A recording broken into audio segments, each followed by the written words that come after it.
Welcome to Storyberries Radio. You can read along with any of our stories, all for free at our website, storyberries.com. The Day Mum Turned into a Monster by Jade Maitre. Everything felt so ordinary on the day Mum became a monster.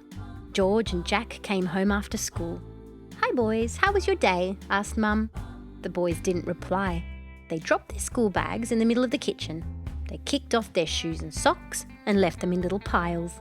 It was a hot afternoon, and it felt so good to have their bare feet on the tiles. George plopped down into a chair. "Get me a scone, Mum," he said. Mum did not reply right away. Perhaps, in hindsight, her fingers gripped the kettle a little tighter, an animal instinct flaring up in her human body.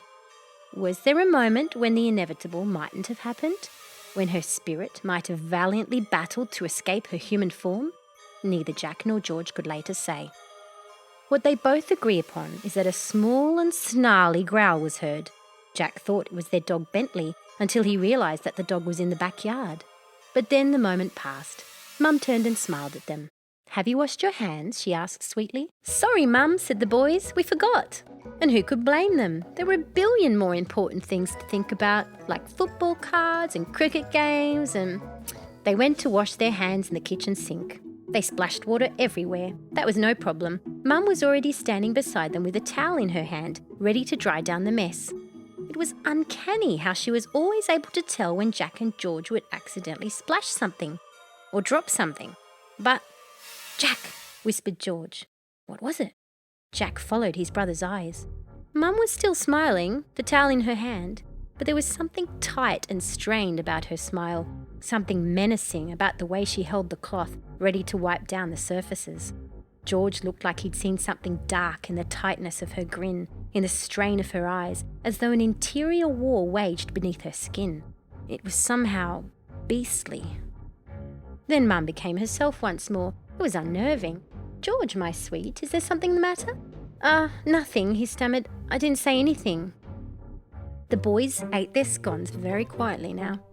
Mum was normal while they ate, but when Jack poured his sugar on the scone, instead of using a spoon, it spilt onto the table and the floor. Something twitched. Mum looked a strange shade of teal. They ate and drank more quickly. Milk was spilt and crumbs fell onto the table.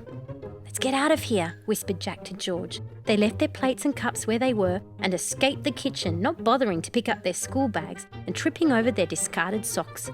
From the safety of their bedroom, they heard a sudden, almighty roar! Uh-oh. The wild beast flailed in the kitchen for several long minutes. Saucepans banged, books were smashed. Jack and George peeked around the corner of the bedroom and saw their mother had grown wild feet and gnashing teeth. Her body had swelled to 3 times its normal size. There was hair everywhere, in clumps on the floor and trailing a path to the bathroom where a tap had been ferociously started and a vigorous squeal of scrubbing ran down the hall. It was terrifying. "What's happened to Mum?" Jack cried. "She's become a monster. She's on a rampage. What's she done with our real mother?" He looked wildly around the room. They had no weapons, only toys and toothbrushes, Lego blocks and books. George took an encyclopedia and a pencil. Jack equipped himself with a pillow. Together they opened the door a crack and carefully, ever so carefully, peeked their heads around the corner. To smack right into Dad. He was walking down the hall. He took one look at his boys and sensed the fear in their eyes. He stopped, amused. "What on earth are you doing?" "Mum's a monster," George told him. "Oh well, do you think pillows and a pencil are going to help?" Dad told them what they needed to fight a monster. Mum was still rampaging in the lounge room. When they picked up their dirty socks and put them in the laundry, her size decreased. When George went and got a cloth and wiped out their mess, her teeth stopped gnashing. When they gave her a hug and said hello, she was completely back to normal. It was a fascinating magic.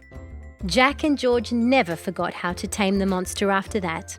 And they needed to remember it, because one day, when they came out of the pool, Dad had turned into a monster. Oh no! The end. Thank you for reading with Storyberries.com. Free stories for kids.